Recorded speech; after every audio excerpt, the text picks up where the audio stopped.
ibang uri sa bahay. Yeah. Tapos na po yung iba't ibang uri ng marites, kaya bahay naman po. So, let's go na po po. Sana po mag-enjoy po kayo sa...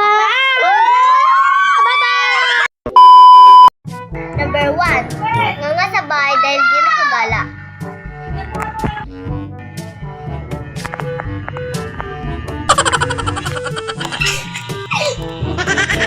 Ay, dyan! Di ko alam, baka nalaglag na utak na. Hoy! Sabi pa ako ng kalala dyan. Inisip natin yung crush ko, no? Hindi nga, seryoso. Ba't ka nakatulala dyan? Kasi naman, kaya ako nakatulala dito kasi di ako pinapalabas ni mama. Aray mo, paka! Kaya dyan eh! Ito, late sa tawa. Alam mo, si Berha, hulos tayo ng kalabaw. Si Berha? Anong pinapag-usapan mo siya? Ay, bukol ka ba?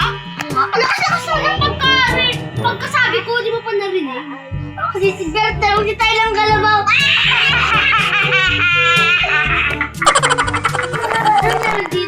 Dito. Tignan ito kung nangyari dyan.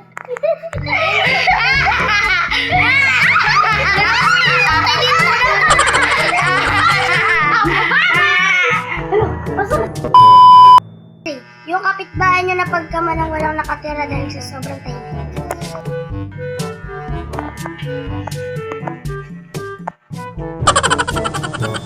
Uy, antok na si Tia.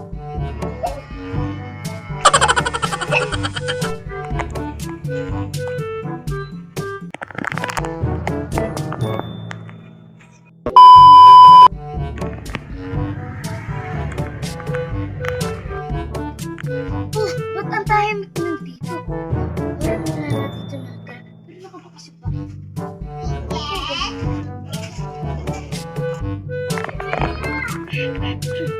Parang nakalaking bisara dito.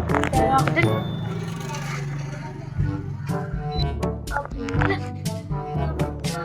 Pasok na. Uy! May mga tao pa pala dito. Mga estatwa dito yung mga tao. Alis na nga ako. Baka magkamalan